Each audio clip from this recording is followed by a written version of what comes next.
Savannah-Hodnett.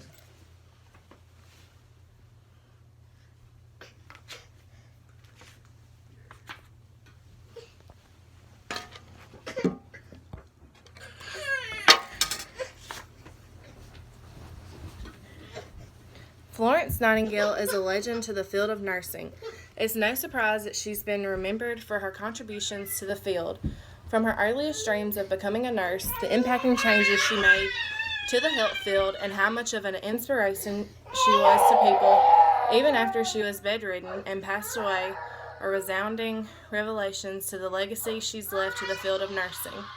Let's start by looking at her childhood and family history.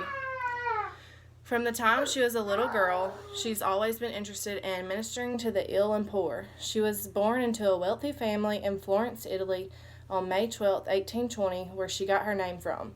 She was the youngest of her two sisters. Her mother came from a family of merchants, and unlike Florence, her mother was very sociable, whereas Florence was socially awkward. Florence's father, William Shore Nightingale, was a wealthy landowner who had inherited two large estates. By the time she was 16, she decided that nursing was her God-given calling. However, her parents didn't agree with her decision. Her parents forbade her to become a nurse and wanted her to marry a man of their choice instead. She refused several marriage proposals so she could pursue her dreams like she had planned. With that being said, she enrolled at the Lutheran Hospital of Pastor Fliedner in Kaiserwerth, Germany in 1844, according to History.com. After Florence became a nurse, she made it her goal to improve hygiene practices and to decrease the death rate for patients. She returned to London in the 1850s, where she got a nursing job at a Middlesex hospital. She was promoted to superintendent within just a year of working there.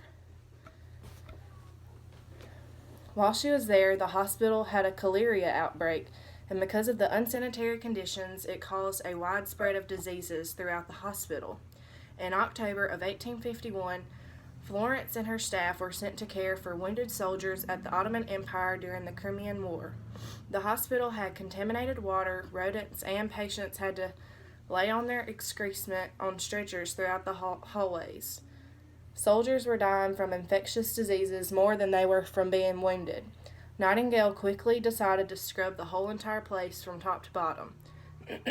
She spent every minute taking care of the soldiers, and that at night she would carry a lamp while making her rounds and ministering to the soldiers, which gave her the name the Lady with the Lamp. Not only did she improve the cleanliness of the hospital, but she also created an invalid's kitchen. After the Crimean War ended in Scutari, Florence returned to her home, where she was welcomed back as a hero. At the young age of 38, Nightingale was bedridden for the remainder of her life because of a bacterial infection. She refused to let this stop her from improving healthcare facilities and helping her patients, so she worked at home from her bed. She published Notes in Hospitals in 1859 that informed you how to properly manage field hospitals. She also gave advice on public sanitation issues that were going on in India. Unfortunately, Nightingale's illness eventually got worse, and it caused her to pass away on August 13, 1910. Regardless of her parents not supporting her dream to become a nurse, she figured out how to do it on her own. She worked hard, stayed focused, and did the best to improve healthcare facilities. Even after she was ill, she didn't lose faith, and she continued to help people the best that she could. In conclusion, I think that it's safe to say that Florence Nightingale made an ongoing and life-changing impact on the nursing field during her brief life.